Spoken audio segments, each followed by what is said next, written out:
Welcome to another session of Environmental Studies classes. In this session, we'll be looking into environmental pollution as well as the nuclear hazards. The learning objective of this session is to understand what is environmental pollution, its types, as well as to understand the nuclear hazards. After this session, you'll get to know the environmental pollution, its types and its effects in the environment, as well as nuclear hazards and the human risk associated with it. Over to the session. Environmental pollution. When we define pollution as a layman definition, we can say that it is nothing but a harmful substance or an undesirable substance that enters into the environment. When such a substance enters into the land, air, water, it causes pollution in those aspects of the environment. As the definition stated here, it can be defined as any undesirable change in the physical, chemical, and biological characteristics of any components of the environment, which can cause harm to the life and property. Now let's look into the types of pollution. The types of pollution are air pollution, water pollution, soil pollution, thermal pollution, marine pollution, noise pollution, and nuclear pollution. But in this session, we'll be mainly focusing on air, water, noise, soil, and nuclear pollution. Air pollution. Air pollution is nothing but when an undesirable substance enters into the Earth's atmosphere, it causes air pollution.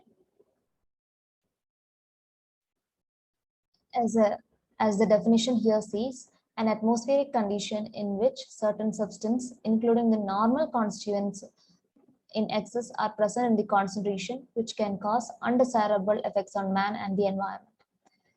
They are in the forms of gases, particulate matter, and radioactive materials. So along with the atmosphere, which is a mixture of gases, when there is involvement of particulate matter, radioactive materials, and the concentration is undesirably high and it causes an effect to the man and its environment, it causes air pollution. Sources of air pollution. Sources of air pollution can be divided into two: natural sources and anthropogenic sources. Natural sources includes volcanic eruption, forest fires, fallen grains, marshes, photochemical oxidation of terpenes, and so on. When talking about anthropogenic causes, that is human-made causes, we can say thermal power plants, vehicular emission, industrial units, etc. So this is an image showing the different sources or the different ways in which pollutants are emitted to the air. It shows that through agriculture, through commercial or residential areas, through industries, through transportation, all these sources, harmful substances are emitted into the air, which causes air pollution. Classification of air pollutants. Air pollutants may be gaseous or particulate. On the basis of the origin, it can be divided into two: primary pollutant and secondary pollutant. Primary pollutant is nothing but are directly emitted from the source into the atmosphere. Examples of primary pollutants include carbon monoxide, nitrogen dioxide, sulfur dioxide, etc.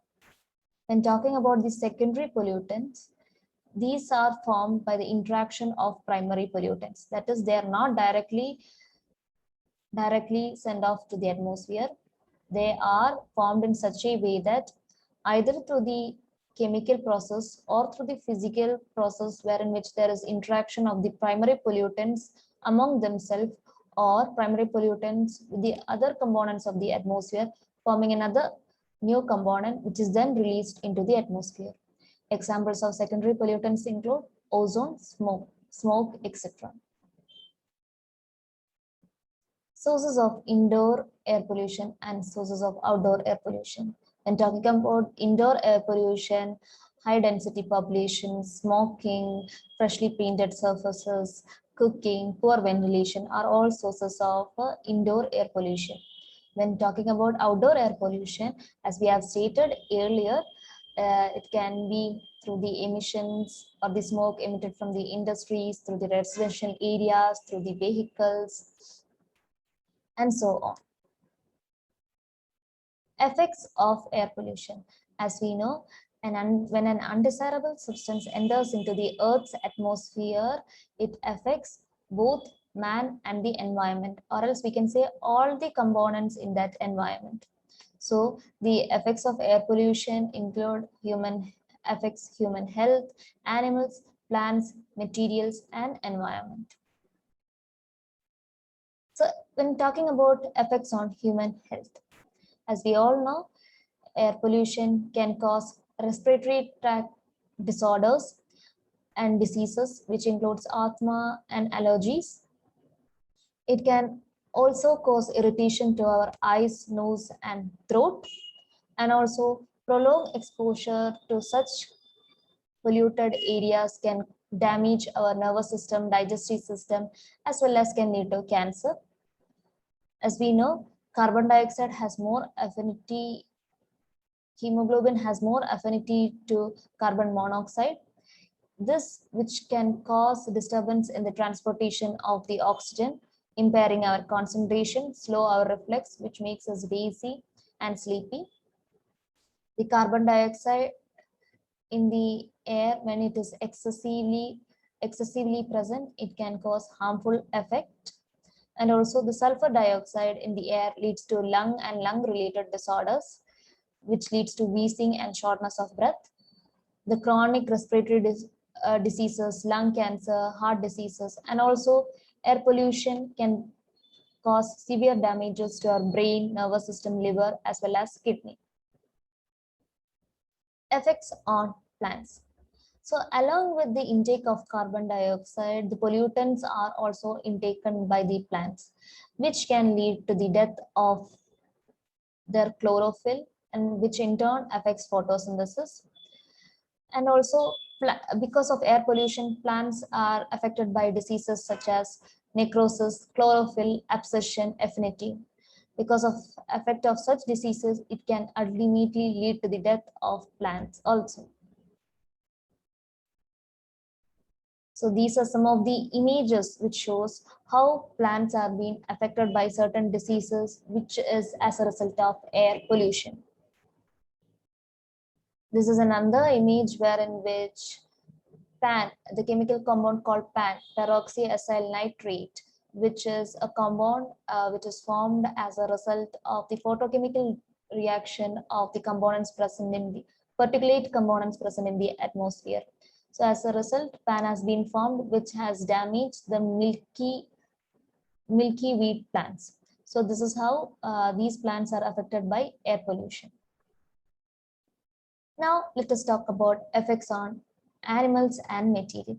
When talking about animals, air pollutant, when it gets mixed with the rainwater becomes very acidic, which leads to the formation of acid rains. When acid rains come in contact with the water bodies, the acidity of the water bodies also get increases, which makes the life of the aquatic organisms very difficult, which ultimately lead to the killing of fishes and aquatic organisms. When talking about the materials, how it is affected by air pollution, sulfur dioxide, hydrogen sulfide causes discoloration and disfigurement of tissues made up of limestones or marble. An example is of Taj Mahal, wherein which it has got affected by air pollution. Now, when talking about the effects of environment, of course, when the pollutants are present in the atmosphere, if the sunlight produces through the photochemical reaction of the sunlight, it produces smoke. And the emissions of such greenhouse gases causes global warming, which in turn increases the heat of the Earth's atmosphere. And also the CFCs released from the aerosol causes ozone depletion, wherein which again it causes more amount of heat to be entered into the Earth's surface from the atmosphere. When such a large amount of heat or when the temperature increases in the Earth's atmosphere, it will be difficult for the sustainability of life in that environment. So these are the ways in which air pollution affects different components such as environment, animals, plants, and properties. Control of air pollution. Air pollution can be controlled by installing proper air pollution control devices in industries, using low sulfur coal, regular engine tune-up, replacement of old polluting vehicles, encouraging the usage of mass transport, shifting to less polluting fuels, planting more trees, as well as by not using firecrackers during festivals. So these are some of the ways in which we can control air pollution. Now let's look into water pollution. Water pollution, we can see that when an undesirable substance or a harmful substance enters into the water body, it causes water pollution, which makes, when such water pollution happens, it makes those water from those water bodies unfit for the usage. When talking about the surface water pollution, the main causes of surface water pollution are sewage, industrial effluents, synthetic detergents, oil spills, and agrochemicals. When talking about domestic sewage, it refers to the wastewater from the discarded from the household. It is also known as sanitary sewage. These sewage or the domestic sewage contains a lot of impurities, which because of the large volume of impurities such as organic matter and plant nutrients, they tend to rot, which at the end can lead in making disease-causing microbes, as well as making the water bodies unfit for the aquatic life forms to live in. The other source is the industrial effluents, that is the wastewater from the manufacturing or the chemical process in the industries. When it is directly emitted into the water bodies. So such water or such effluents from the industries are very hot, as well as it contains toxics as well as chemical substance present in them. So when it is directly emitted or released into the water bodies, it affects the life of the aquatic organism present in that water body. So the chemicals or the pollutants included in the industrial effluents include chromium, mercury, lead, copper, cadmium, etc. When talking about synthetic detergent and oils, the synthetic detergent are added into the water bodies through the sources of us washing clothes, cleaning utensils. And when such toxic or synthetic detergents enter into the water bodies, it is very toxic for the fishes and the aquatic life. When talking about oil spills, the oceans are polluted by oil on a daily basis from oil spills, routine shipping, runoffs, and dumping. Oil spills make up about 12% of the oil that enters the ocean. The rest comes from shipping, travel, drains, and dumping. So when such oil spillage or synthetic detergent enter into the water bodies, it mainly affects the aquatic ecosystem, which in turn leads to the death of that particular ecosystem. When talking about the agricultural runoff, due to routine application of fertilizers, pesticides for agriculture, there is uncontrolled runoff of these substances into the water bodies, wherein which nitrogen and phosphorus ultimately end up in the water bodies. This in turn causes eutrophication. Eutrophication is nothing but nutrients gets enriched in that particular environment. So when eutrophication happens, it leads to algal bloom.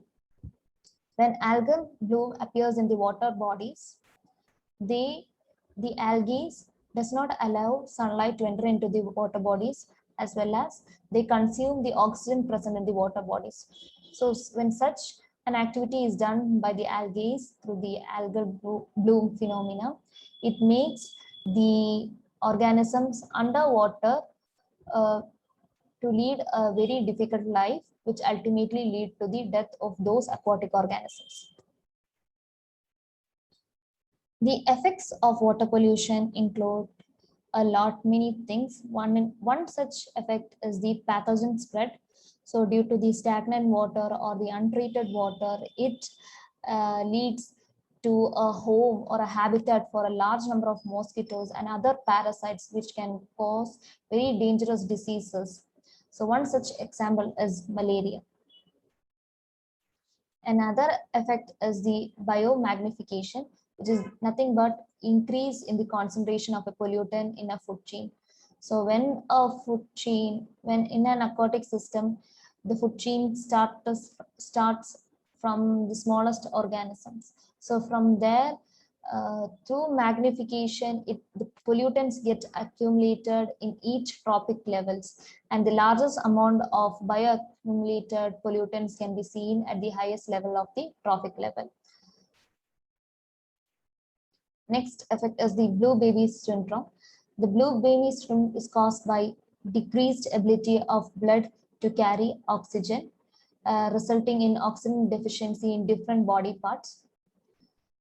This is mainly caused by the intake of water and vegetables which contain high nitrate, exposure to chemicals containing nitrate, or even it can be hereditary. So because of this, the lips or even the certain skin start to show a blue color coloration, which is why it has got the name blue baby syndrome or blue baby disease. Control of water pollution. And we have talked many of the causes of water pollution. Now we'll be looking into the control of water pollution. When talking about control of water pollution, we can control water pollution by treating the wastewater before it is being released into the water bodies, through restoration of polluted water bodies, through river water monitoring system. All these some of the measures to control water pollution. Noise pollution.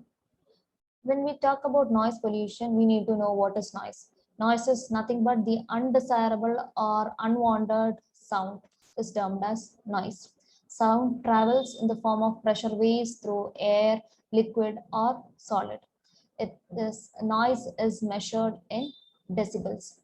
So noise pollution, we can say that when such type of undesirable sound enters into the environment, it causes noise pollution. The sources of noise pollution include, of course, transportation, heavy machineries, construction activities, celebrations, household appliances. So when talking about celebration, it is nothing but the usage of firecrackers we are mentioning here. So it can also, these are all sources of noise pollution. The effects of noise pollution include physiological and psychological changes, hearing damages, sleep disturbance, and even interferes communication. The control of noise pollution. In what all ways can we control noise pollution? A reduction at the source. From the source itself, if we are able to control, we'll be able to reduce noise pollution. Proper maintenance of machineries.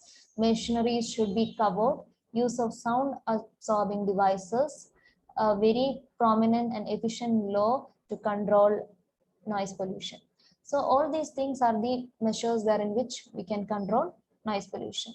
And also one of the other controlling measures is that by planting more trees. Now let's look into soil pollution. Soil is the uppermost layer of the earth crust. So when such soil or the uppermost layer is contaminated with unwanted substance, it causes soil pollution. So it can be contaminated. The soil can be contaminated through garbage, discharge of industrial waste, fly ash from thermal power plants, using of fertilizers and pesticides, sewage sewage, sludge, and industrial waste are all sources of contamination of the soil, which leads to soil pollution. The effects of soil pollution include reducing soil productivity. Of course, when such contaminated or undesirable substance enters into the soil, wherein which a lot of flora and fauna depend on the soil, the productivity of the soil gets decreased. It affects the flora and fauna, and also it will be the root cause for many disease-causing organisms. And also radioactive substances can enter into the food chain. The ways in which we can control soil pollution is treatment before discharging waste into the soil, converting waste to biogas, fuels, etc. Now, when coming to nuclear pollution is nothing but any undesirable effect caused to the environment due to radioactive substance or radiation is called nuclear pollution. The main sources is the nuclear power plant. If traces of radioactive substance are present in the water that is released from the plant, it will cause nuclear pollution. So a little more when we talk about the causes of nuclear pollution, we can say that it is the release of radioactive substance into the environment during nuclear explosions and nuclear weapon testing, production and decommissioning of nuclear waste, the mining of radioactive materials, the handling, as well as the disposal of radioactive waste, accidents that happen in the nuclear power plants. All these are causes of nuclear pollution, which in turn releases radioactive substances which are very harmful to plants, animals, as well as human beings. In total, we can say that it is very harmful to the environment itself. The effects of nuclear hazard include exposure of brain and CNS to high doses of radiation, causing delirium, convulsion, death within hours or days. It forms cataract and impairs eyesight. Acute radiation sickness is marked by vomiting, bleeding of the gums and mouth cancer. Internal bleeding and blood vessels damage show red spots in the skin. Unborn children are vulnerable to brain damage, or mental retardation affects the central nervous system at early pregnancy. So these are the effects of nuclear pollution or the effects of nuclear hazard. Now we can look into the controlling measures of nuclear hazard or nuclear pollution. The laboratory generated nuclear waste should be disposed of safely and scientifically. Nuclear power plants should be located in areas after careful study of that particular geographical area and whether it is able to meet other conditions, whether it is satisfiable area to build up a nuclear power plant. And appropriate protection against occupational exposure must be taken. Leakage of radioactive elements from nuclear reactors, careless use of radioactive elements as fuel, and careless handling of radioactive isotopes must be prevented. Safety measures against accidental release of radioactive elements must be ensured in nuclear plants. Unless absolute necessary, one should not frequently go to diagnose by X-rays. Regular monitoring of presence of radioactive substance in high areas should be ensured. So these are the ways in which we can prevent or control the nuclear pollution or control the nuclear hazards, the controlling measures for nuclear hazards. So with this, we have come to the end of the session. I hope you have understood what has been taught. Thank you and have a nice day.